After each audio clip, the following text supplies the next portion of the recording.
Okay, this is going to be buttons 2. Should be able to easily finish up what we need to do on this second video.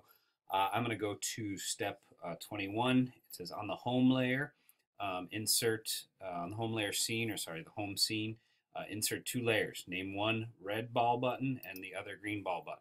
Remember, we have nothing here except for a frame that is the stop action. If you think about the kind of layout of this, we come into the movie stops and we are waiting for a choice. In this case, and you can probably see where it's going, we are going to either go to the green ball scene or go to the red ball scene. Okay, so I'm going to insert 2 layers. One's going to be called red ball button. And again, I want to be as descriptive as possible so later I sort of know what these layers do. Red ball button, green ball button. Next thing, step 22, and this is where we're sort of taking from the library. I'm going to go to, it says, with the black selection tool, click on the green ball button on the stage. Oh, sorry.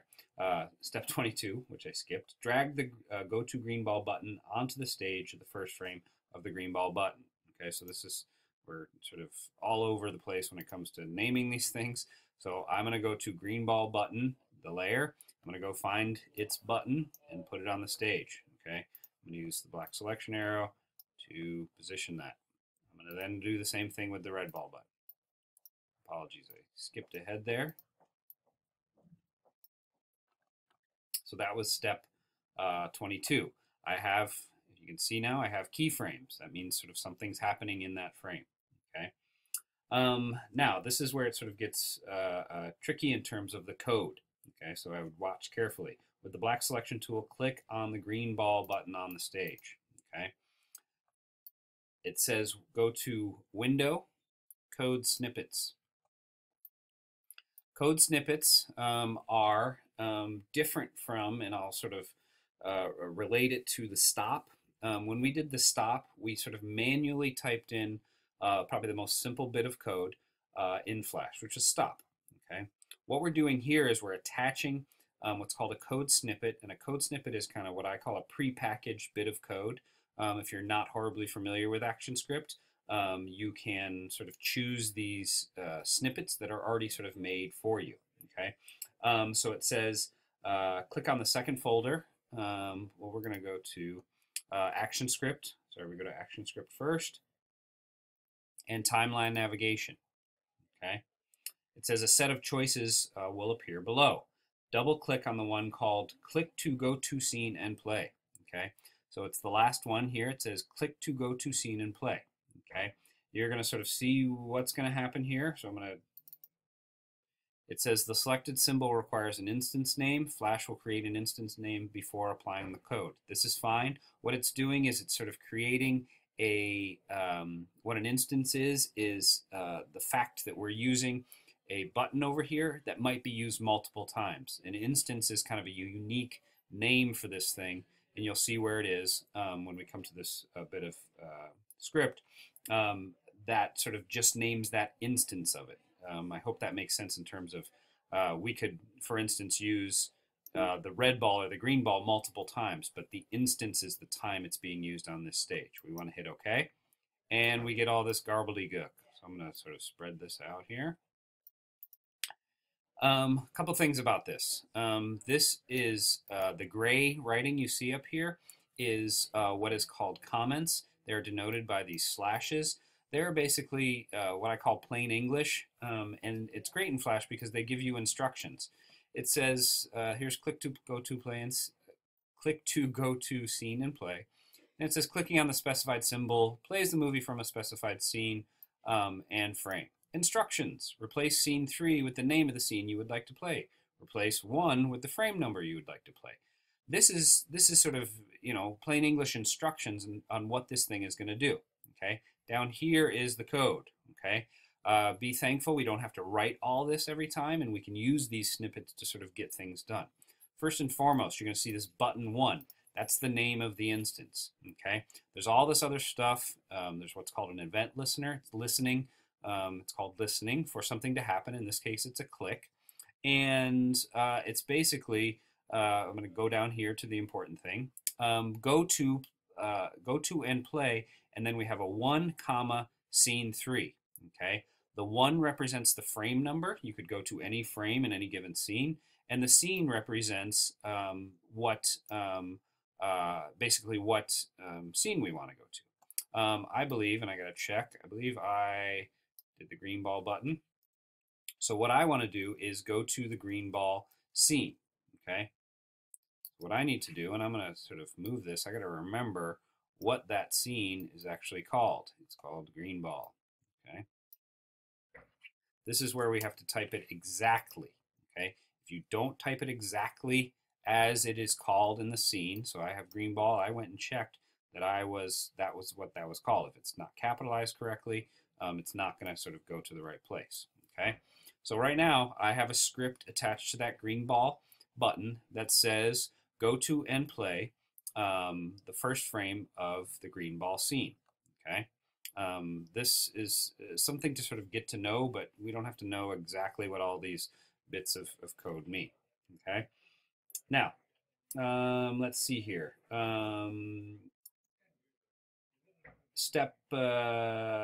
Let's see here. Yeah, step 29, repeat 22 through 28 for the red ball button. I'm going to sort of hit the red ball button here. Okay.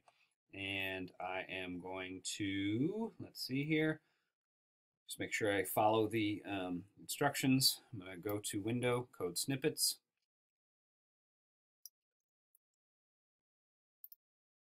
Under Action Script, Timeline Navigation, click to go to Scene and Play. It wants to add this instance name. That's fine. You'll see that we actually see the same, we see button 1 up here, and we are now going to see button 2 down here. It's putting the script all in these actions window up here. So I'm going to go to the frame 1 of red ball. Okay, I'm going to make sure that that's what that's called. Exactly that. Okay. And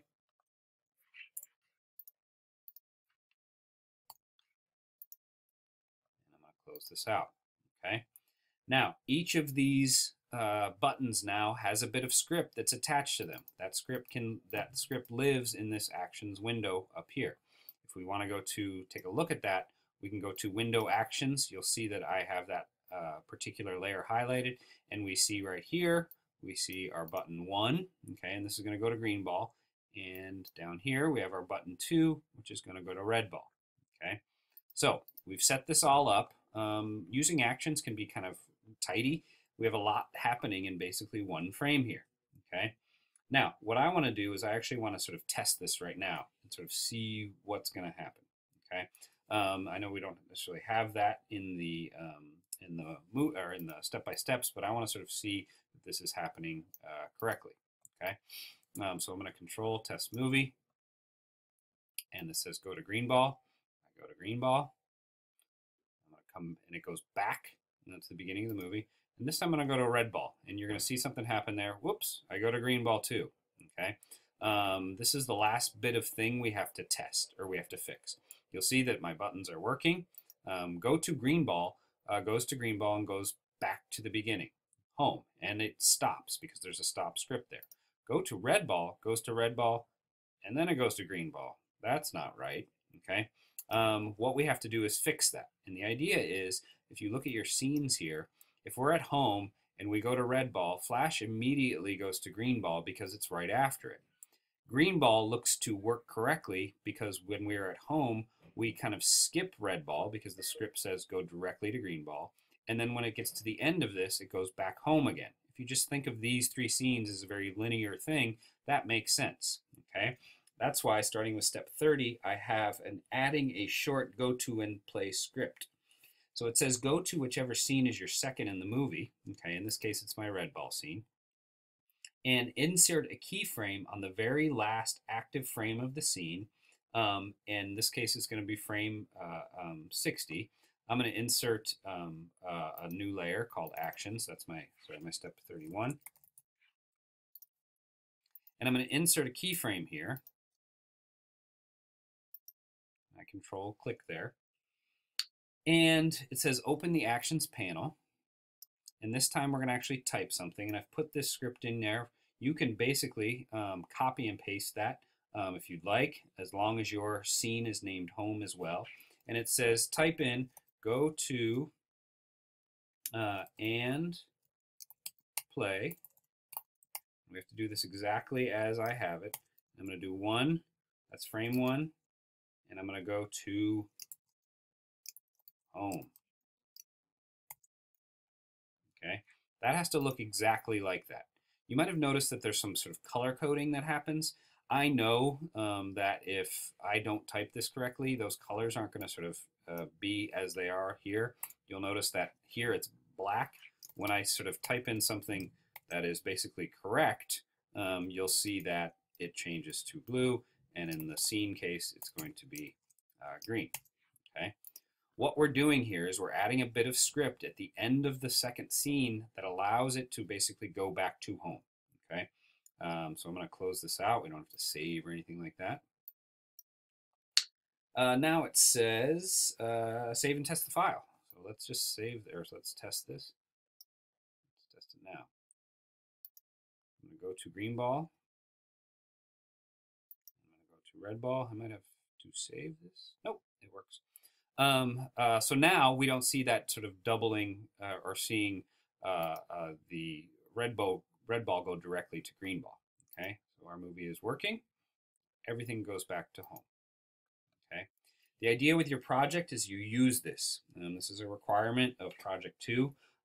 Again, if you sort of take a look at that project from last week where you start thinking about and researching it, the idea is, and I'm sort of getting it up here so I can read it, your animated movie should inform but also offer the viewer at least one choice. Okay, we're doing sort of a basic exercise here that allows us to have a choice, go to green ball or red ball. Your project has to pick a political, social, or cultural issue and explore the idea in relation to choice. I have added an example, as I always do, or I like to do, from a couple semesters ago. You should be able to download and take information, or sort of take the idea of that and run with it with a topic of your choice. Okay. It says, please research your topic thoroughly in order to present clear choices. The idea is we go into the movie, we find out something, and then we have a choice. Do we think this about this, or do we think that about that? A couple things, and I think we're going to see this in relation to some of the critiques on Project 2. Text needs to have enough time to be read.